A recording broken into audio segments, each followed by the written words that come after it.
السلام علیکم ناظرین، ڈرامہ سیریل جنزادہ کی آنے والی ایپیسوڈ بہت ہی زیادہ انٹرسٹنگ ہونے جا رہی ہے۔ آنے والے ایپیسوڈ میں آپ لوگوں کو دکھایا جائے گا ابیحہ جب عدنان سے کہتی ہے کہ عدنان تم مجھ سے وعدہ کرو کہ آئندہ کے بعد مجھے اکیلا چھوڑ کے نہیں جاؤ گے۔ پہلے کی بات کچھ اور تھی لیکن اب ہماری زندگی میں ہماری اولاد آ چکی ہے۔ میں نہیں چاہتی کہ ہماری اولاد بھی اس کرب سے گزرے جس کرب سے میں گزر رہی ہوں۔ مجھے معلوم ہے کہ اپنوں کے چلے جانے کا دکھ کیا ہوتا ہے۔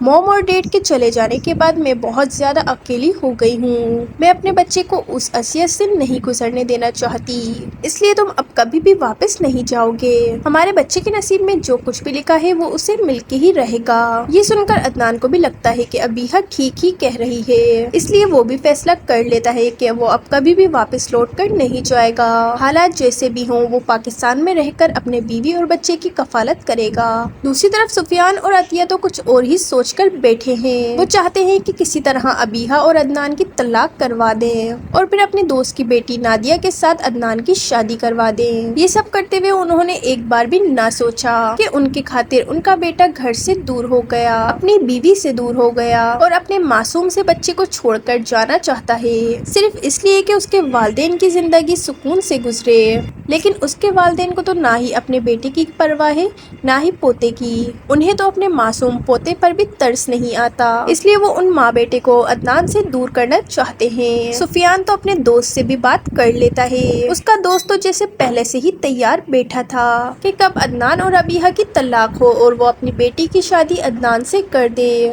وہ بھی خوش دلی سے ہاں کر دیتا ہے۔ سفیان صاحب تو بہت زیادہ خوش ہو جاتے ہیں کہ اب بہت جلد اس کنگال لڑکی سے میرے بیٹے کی جان چھوٹ جائے گی اور ایک امیر لڑکی سے ایک بار پھر سے اپنے بیٹے کی شادی کروا دے، لیکن یہ ان کی بہت بڑی بھول ہے، عدنان ایسا کبھی بھی نہیں کرے گا۔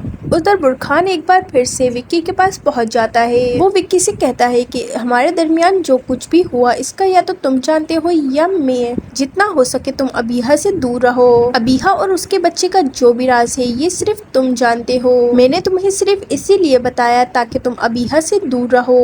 یہ سب دیکھ کر اور سن کر وکی کے تو ہوش ہی اڑ جاتے ہیں، اسے تو یقین ہی نہیں آتا کہ اس دور میں بھی جنات ہوتے ہیں اور کسی پر اس طرح عاشق بھی ہو سکتے ہیں۔ وہ بہت ہی زیادہ فکر مند اور ڈرا ہوا ہوتا ہے، تو تبھی برکھان اسے کہتا ہے کہ اگر تم میری بات مانو گے تو تمہاری زندگی بھی لمبی ہو سکتی ہے اور باقی کی زندگی تم سکون سے بھی گزار سکتے ہو، لیکن اس راز کو اگر تم نے کبھی بھی کسی کے سامنے کھولا تو یقین رکھنا وہ تمہاری زندگی کا آخری دن ہوگا۔ تو وکی اس سے وعدہ کر لیتا ہے کہ وہ کبھی بھی اس راز کو نہیں بتائے گا اور جتنا ہو سکے گا وہ ابیحہ اور اس کے بچے سے دور رہے گا۔ سو ناظرین، آنے والے ایپیسوڈ میں آپ لوگوں کو یہ سب دکھایا جائے گا۔ چینل کو ابھی تک سبسکرائب نہیں کیا تو جلدی اس چینل کو سبسکرائب کر دیں، ویڈیو کو لائک کر دیں۔ اللہ حافظ۔